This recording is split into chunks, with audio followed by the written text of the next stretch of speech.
Hi, how are you? Hi, I'm good. How are you? I'm doing wonderful. Thank you so much for communicating with me, talking with me, and sharing your knowledge about Tantra. I'm really glad about it. मुझे आप जो भी बात करते हो तंत्र की, you know that I like it very much because it flows through you and it feels very authentic and natural. So thank you so much for sharing. My pleasure to be here. Okay, thank you. I So like talking to you, you know that. क्या? I like talking to you, you know that. Yes, I know that. Okay, so okay, I want to start from here. What is tantra according to you? Because I have heard a lot of things about tantra. जिन जिन लोगों से मैं मिलती हूँ in the world, like there are a lot of misconception about tantra, you know, and you are the best person to share what is tantra according to you. Yes, actually, it is really misrepresented. Most of the people who, when they hear the word tantra, they first think of Jadoo Tona or Jaran Maran, or Yeah. in the West, they think of sex. Yes. They think that tantra is something that can give them orgasmic sex. Like, I know. it's a complete misconception because sex is only one very little part of a technique called the Panchamakara technique, um, which is done by tantric adepts. But So there are five things in it, five makaras, out of which one is sex. Okay. So what they think is that if they keep on having sex in a particular manner, Yeah. then they will achieve like crazy Enlightenment. orgasm. But that is not what tantra is all about. Tantra actually is the word tantra is a two-syllabic Sanskrit word which can be broken into tan and tra. Yeah. Yes. And the syllable tra, okay, is represents consciousness Yes. in Sanskrit. So you will see that Tra is a part of Trishul, Trigun, Trayambakeshwar, Yes. Dattatreya. So why is Tra? Why is Tra a part of these words or a part of these entities? Is because those entities represent consciousness. Right. Yeah. So Tra is consciousness, and the syllable tan, the ta with the anuswar on top of it, that means expansion. Okay. So tantra is actually a tool by which you can expand your consciousness. So anything in this world that can help you to expand your consciousness from the dimension that you are in into a higher dimension, or a frequency that you are in into a higher frequency, so that you vibrate on that frequency and you change your bodily composition, you change your mind, you change your heart, and your chakras become in balance. All of that is a part of expansion of consciousness. Right. And that is what tantra is. So when the Westerners, for example, when they are so behind the sex thing, actually, what is sex? Okay. uh, I read very long time back in a Neil Donald Walsh Conversations with God book that sex is actually an acronym for synergistic energy exchange. Yes. Okay. So which means that when two people have sex, what they are doing is they are exchanging each other's energies. Energies. Yeah. And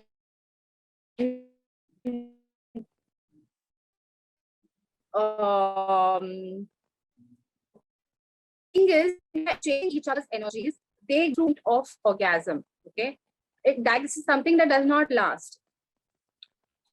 Yes. So in that moment of orgasm, a human being wanted to be in samadhi for just a moment.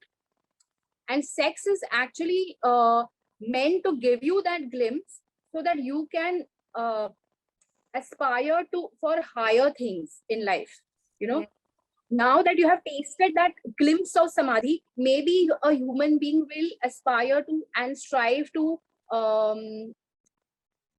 be a seeker, so that um, he experiences that same orgasmic samadhi experience, but on a not in a momentary way, but in a permanent way. So basically, as I was saying, that sex is just one tool. There is another tool which says fish. Okay, the one of the other tools of Panchamakara is Maithun is sex, Meen is fish. So fish basically does not mean that you can eat non-veg food.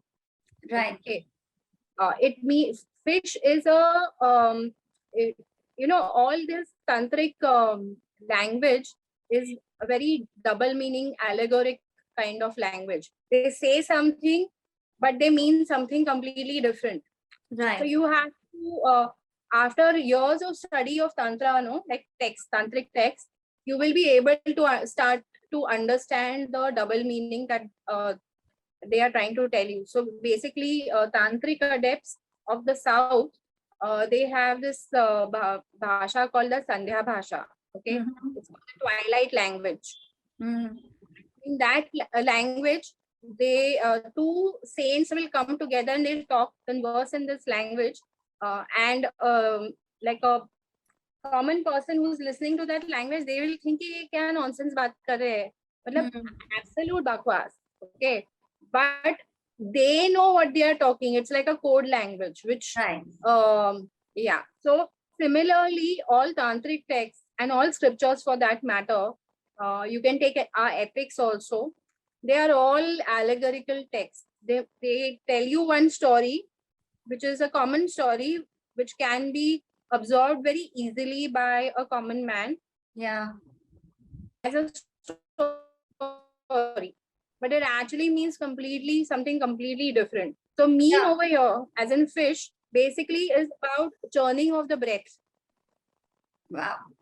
Okay, so when you do pranayam, what exactly is happening is that you're churning your breath between your ida and the pingala. Right. Ida is the lunar nadi, and pingala is the solar nadi, surya nadi and chandra nadi, basically. Yeah. So we know that the surya nadi and the chandra nadi, they run parallelly to sushumna, which is in the middle in the spine, of course, both, and they run parallelly till the nose, then they cross over. Okay, and then again they meet at the third eye. So Right. when your pranayama is absolutely perfect, then the churning that happens between these two nadis will make the kundalini rise. Okay. Right. And because of this, because the kundalini rises, and then it, of course, it will meet the shiva and the samadhi will happen. So again, your same, like basically with sex, you can go to the samadhi state. Samadhi. Yeah. With Yeah. breathing, you can go to the samadhi state. So all the panchamakaras are different techniques for the seeker to go to the samadhi state in a perfect manner. Yeah. So that his kundalini reaches the sahasrara and goes above and meets the shiva, or the absolute cosmic consciousness. Yes. So Yes. that is what is tantra. Yeah. Tantra basically is a tool, Exactly. any tool that allows you to expand your consciousness in Consciousness. a way that your kundalini is awakened and it reaches your crown. That Yeah. is tantra. Yeah. Like today only I was talking with a friend and he was asking that, okay, how how the breath is important in the human body. So even if I explain him the same thing like breath. So even I'm a therapist also and I'm a healer also. So if you see how it matches to these modalities also, जैसे अगर आप अपनी body में नहीं है, then you can't manifest anything in your life. Like how much you are in your body is very important, and that's what you are saying here, like about breath. So before I think 3-4 months, like I was going through a little bit phase of where I was not willing to work and anything. तो उस time पे मुझे बहुत सारे लोगों ने बोला था कि तुमको मेडिटेशन करना चाहिए, तुमको मेडिटेशन करना चाहिए. But if you see when you are not okay, it is better to do pranayams, like pranayam is like coming back to the body, Yes, absolutely. coming back to the body. And when you come back to the body, your consciousness basically comes back to the body, and then you'll start feeling better. So even if energetically what you said, I translate in another language, like by breathing and by being in the body, when you do pranayams and with that yoga, which is very important, like हमारे ancient gurus ने जो हमको क्रिया सिखाई है, या which is a mixture of all these things. If we see, अगर हम किसी भी एक भी चीज को देखेंगे, तो I was discussing that only with a friend कि when you want to really clear the path or the blocks energetically, if you talk as a healer, energy blocks also, then also your pranayam and yoga will help you a lot. At the same time, what you're saying is also the same thing, but it's very good. It is very important in Tantra also, and it is very important in, like, if you want to heal yourself, so both the things go together simultaneously. And this is really nice. So, yeah, and I'll tell you one thing. Like most people feel that they should stay away from Tantra, okay, because of the superstition attached to it. yeah, But if you are a seeker who's wanting to liberate, okay, then Tantra is the only way. There is no other way. yeah, You know what happens in bhakti is that there is always a separation, yeah, because you cannot do bhakti otherwise. You yes, cannot be a bhakt of yourself. You know. I understand. So, so in bhakti there has to be you and God. Exactly. Only then can you, admire somebody. You can shower your love on them, and all of that is all bhakti tradition. Yeah, But at the same time, how much can you do bhakti? There will come a time when you will want to be in union with yes, with your Lord. Yeah. So that is the time when Tantra comes in. So you will be very astonished to know that Vaishnavism, which is a mainly a bhakti related cult, my dharma, I would say. Now I'm not a religious, I'm spiritual, but definitely I'm a Vaishnav. अगर आप मेरे घर पे जाएंगे तो आपको लाला जी मिलेंगे, श्रीनाथ जी मिलेंगे. I have experienced like all this seva, going to Srinath ji. So what I was coming to is that even in Vaishnavism, there are certain saints who wanted to experience liberation. Okay, but not by coming out of their sect. So they came up with a text called the Pancharatra. Yeah, it's a completely Vaishnav tantric text. Okay, and if you go through that text, it tells you how certain practices of Tantra have been imbibed into Vaishnavism. And I've not studied the text, so I can't go into the detail of it, but I know that it exists, and that is the Vaishnav way of Tantra. So wow, that is like nice. Yeah, so what I basically wanted to say was that if you want liberation in this lifetime, then there is no escape from Tantra. You will have to go over your superstitious fear of Jadutona and Jaran Maran and all of that, and take shelter under the feet of either the Ma or Shiva. Yeah, this is really nice. And I think what you're saying is it's fear also. People, normal people, जिनको fear होता है कि tantra is like जादू टोना and all. And at the same time, when you're saying, I just feel that बहुत सारे लोगों ने उसका misconception और उसको गलत तरह से लिया है, maybe because they wanted to enjoy that on the name of tantra or on the name of maybe path, like spiritual path, possible. Like people want to understand the way they want to understand. Sometimes. Is it right? Like Meaning, I didn't get you. मतलब कि लोगों को ये चाहिए था कि they were interested already in the sex and they got the name of tantra. So on the name of tantra, they started doing all these things. And by saying this, that I'm on a spiritual path, I'm in a tantra, but basically they wanted to enjoy this whole process of sex and they still did not want to feel judged. So the amazing part of this Indian way of life is that we live our lives very richly. Okay, as common people, we have, of course, we have our rituals, and of course, we, go to God and pray to them and all of that. But we live our life very richly. So this was also a way of telling a common man that, okay, you start this way, but then you get hooked onto it so much that you will have to enter the spiritual area to get further. I know what you mean. Yeah, I understand. But I'll like to kind of expand on this whole jadoo tona bit. Basically, it's nothing pure. Actually, what there is this amazing book by Pandit Rajmani Tigunet, who is the principal disciple of Swami Rama of the Himalayas. Okay, Swami Rama, who wrote the book Living with the Himalayan Masters. So Pandit Rajmani Tigunet is his principal disciple, and he wrote this book called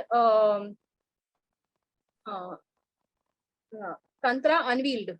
Okay, seducing the forces of matter and spirit. And then actually that basically once you expand your consciousness, you become almost one with it. Okay. And when you're one with it, it's like you understand the magic of it as it is. Because you've now become consciousness. So you can actually play with the matter and the spirit, both of whom are made up of consciousness. So what is happening actually is that, for example, very simple example I'll give you. There is a knife. Okay, a knife can be used to cut an apple so that you can eat it, and it can be also used to murder somebody. That is the same with tantra. Okay, tantra allows you to understand matter and spirit in a way that you can become one with consciousness. Yeah, and in that way we become one with the prime source, which we call God. Right. But at the same time, there are some people who get seduced by this manipulation of force. Of the force which is within matter and spirit. And they use it for their own increase of power. And that's where all this jadoo tona happens. And so I can tell you, I have read a book by Pandit Rajmani Tigunet, who wrote the biography of his guru, Swami Rama. There's an instant in which he tells us about a time when Swami Rama could keep his rosary as in his Rudraksh mala in his hand. Mm-hmm. Okay. So what do you mean by being able to keep an entire mala in your hand? It means that you're so much one with consciousness that a Rudraksha becomes only consciousness for him. Wow. And he can play with that Rudraksh and make it so small, like probably a dust particle, and put it inside his hand through the pores of his hand. Wow. And whenever he wants, he can remove that dust and make it again into a mala and start chanting on it. Wow. That is amazing. Yeah. I mean, that book is awesome. It's called The 11th Hour. I completely recommend everybody to read it. Everybody who's interested in Tantra should read that book. Yeah. It is an amazing revelation of Tantra, and it is an amazing revelation of a very, very precious Guru-Shishya relationship. It is just awesome.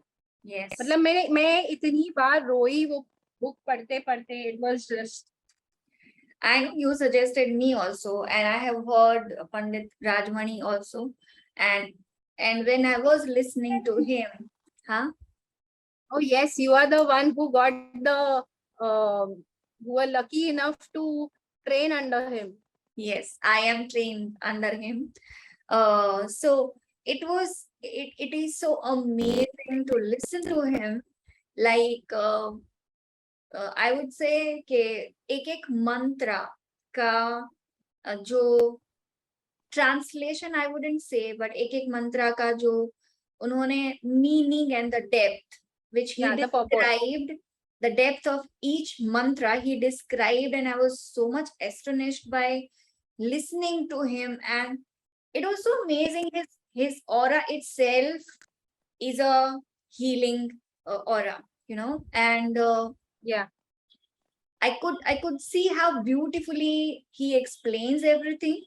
And he mentioned one incident when I was with him in the training, and he said about his guru only that he was very much upset with some people in the ashram or in the organization, and he was very young at that point of time, and he was in, I think, America only, and he got very upset and he wanted to leave everything, and he started, like, he was very angry. He entered in his room and बहुत ज्यादा उनको गुस्सा था. उस time पे mobile वगैरह कुछ भी नहीं था, and he said when like I was supposed to pack my bags and everything, so suddenly phone is ringing, and जो उनके गुरु थे, उनके जो एक और शिष्य थे, उन्होंने कॉल किया था इनको कि पैक मत करना बैग, ओके, कहीं नहीं जाना है.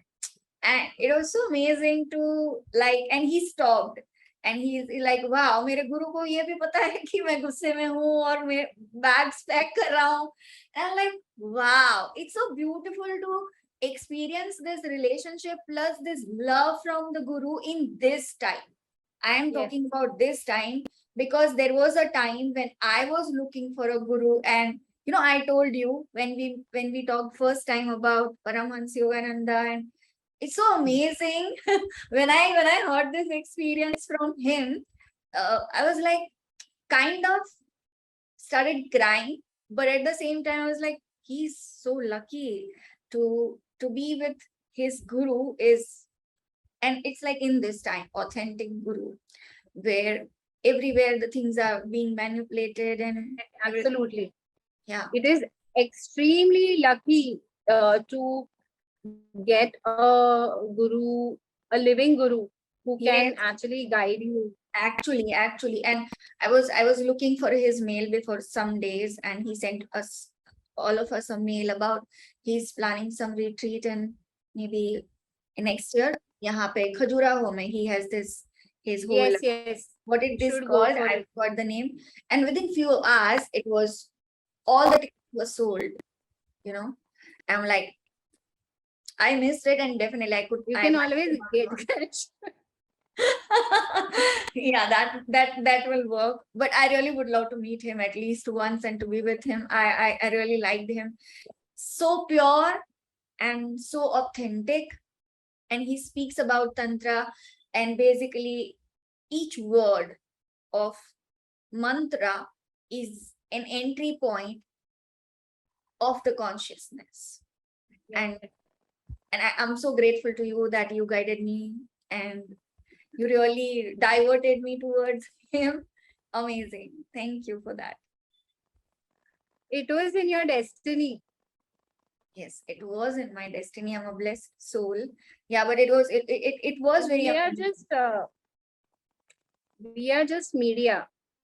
Matlab, I know. But still, I really would love to thank you for a lot of things. Like you a lot of times speak about Kriya Yoga and Tantra specifically. I would love to listen from you. So I have another thing to ask you here. We all know. So a lot of people ask me, okay, Osho said that you can have sex as many times you want, and then you might get that enlightenment or samadhi. Specifically, he was guiding people for samadhi. So what is the difference, if you are aware of it, between Osho's guidance and Tantra, or was he following the Tantra? no. Osho is a great man. First of all. Yeah. And how? Yeah. And whatever he was telling people to do, there was a reason behind it. Yes. So, for example, like they used to have these sex orgies in the Osho ashrams in Pune, as well as wherever they were abroad and stuff. But see, that this is the whole problem as to how the West sees sex, quote unquote sex. Exactly. So they feel that, okay, if some saint is like saying that, oh, let's have sex orgies and we will get enlightened through that, means that he's he's not somebody you should take seriously. Yes.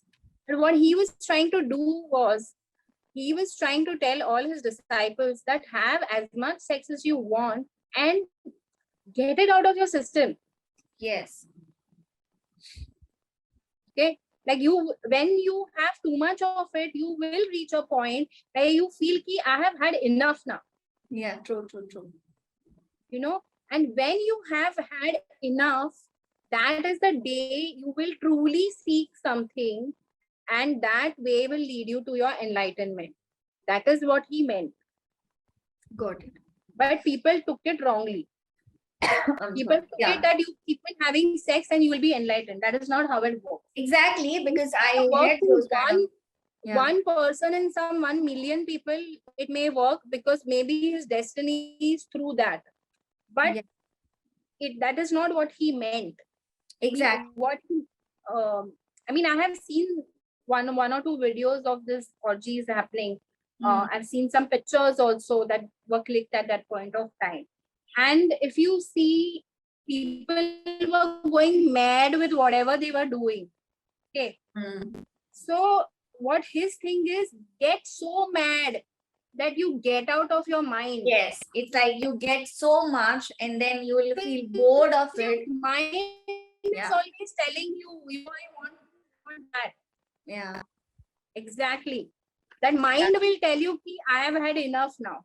Now do something else. Understood.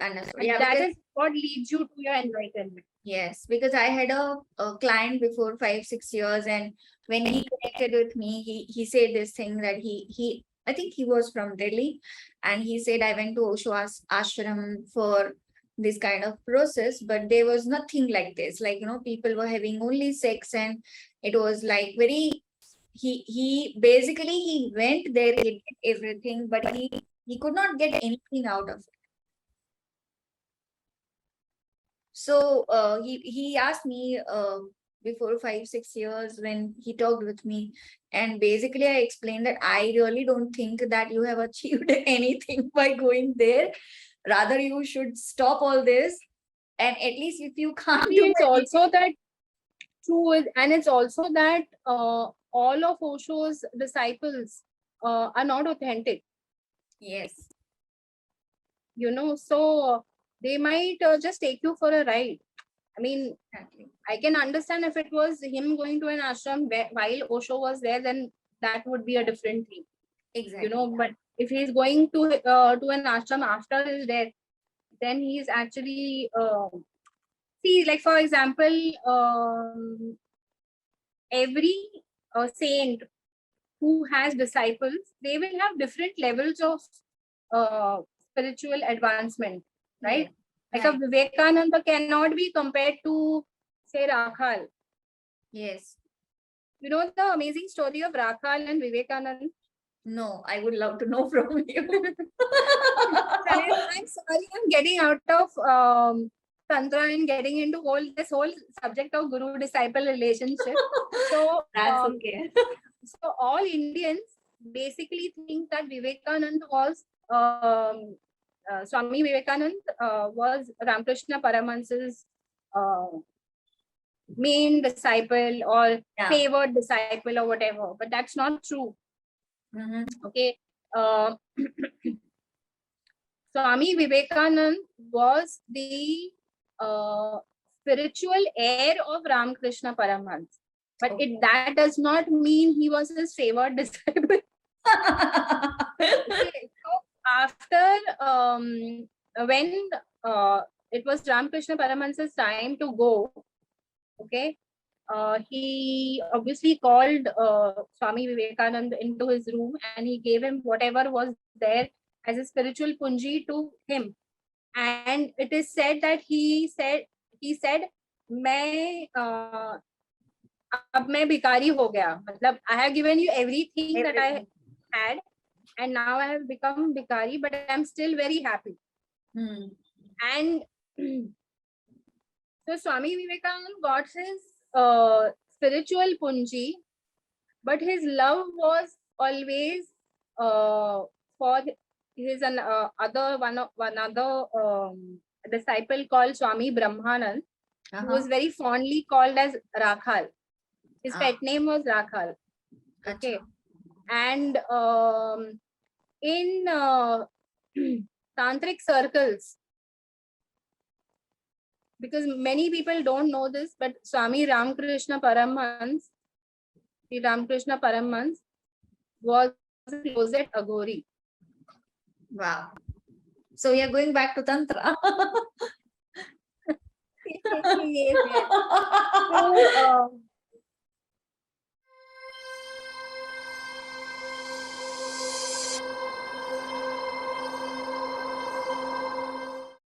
Hi, Jyoti. Hi, How are you doing? I'm doing great. How are you doing? I'm doing wonderful.